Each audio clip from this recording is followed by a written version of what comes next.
2024లో చేపట్టినటువంటి సిఎస్సి నియామకాల్లో మరి ముఖ్యంగా అభ్యర్థులకు చేసినటువంటి కష్టాన్ని మరి సరిచేసి వాళ్ళందరికీ కూడా న్యాయం చేయాలని చెప్పేసి ముఖ్యంగా 100% రిక్రూట్మెంట్ జరగాల్సి ఉన్నప్పటికీ కూడా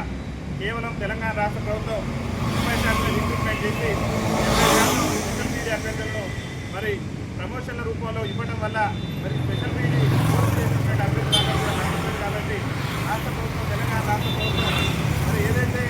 ఈ నియామకాలు జరుగుతుందో 2024లో స్పెషల్ మీడియా అభ్యర్థులకు సంబంధించినటువంటి నియామకాలలో చారిత్రక నష్టం జరిగి అనేక మంది పేద విద్యార్థులు మరి అర్హత సాధించినప్పుడు కూడా రాష్ట్ర ప్రభుత్వం తీసుకొచ్చినటువంటి చారిత్రక తప్పిదం వల్ల ఇవాళ నష్టపోయినటువంటి అభ్యర్థులు ఎవరైతే ఉన్నారో వాళ్ళందరూ కూడా న్యాయం చేయాలని చెప్పేసి ఆ స్పెషల్ మీడియా అభ్యర్థుల సంఘం రాష్ట్ర నాయకులైనటువంటి వాంగ్రోతు లాల్సీ గారు మరి ఈ మధ్య కాలంలో ఇచ్చినటువంటి ఏదైతే లోకాయుక్తలో వేసినటువంటి పిటిషన్ ఉన్నదో ఆ పిటిషన్ ఈరోజు విచారణకు రావడం జరిగింది. ఆ విచారణలో భాగంగా ఈరోజు మేము లోకాయుక్తకు హాజరు కావడం జరిగింది. ముఖ్యంగా తెలంగాణ రాష్ట్ర ముఖ్యమంత్రి రేవంత్ రెడ్డి గారి ప్రభుత్వం ఏం చెప్తుందంటే ఇవాళ ఈ స్కూల్ అసిస్టెంట్ పోస్టులలో స్పెషల్ మీడియా అభ్యర్థులకు సంబంధించి 727 పోస్టులు మొత్తం కూడా మేము ఫిలప్ చేస్తామని చెప్పేసి రాష్ట్ర ప్రభుత్వం చెప్తున్నది. దాంట్లో 507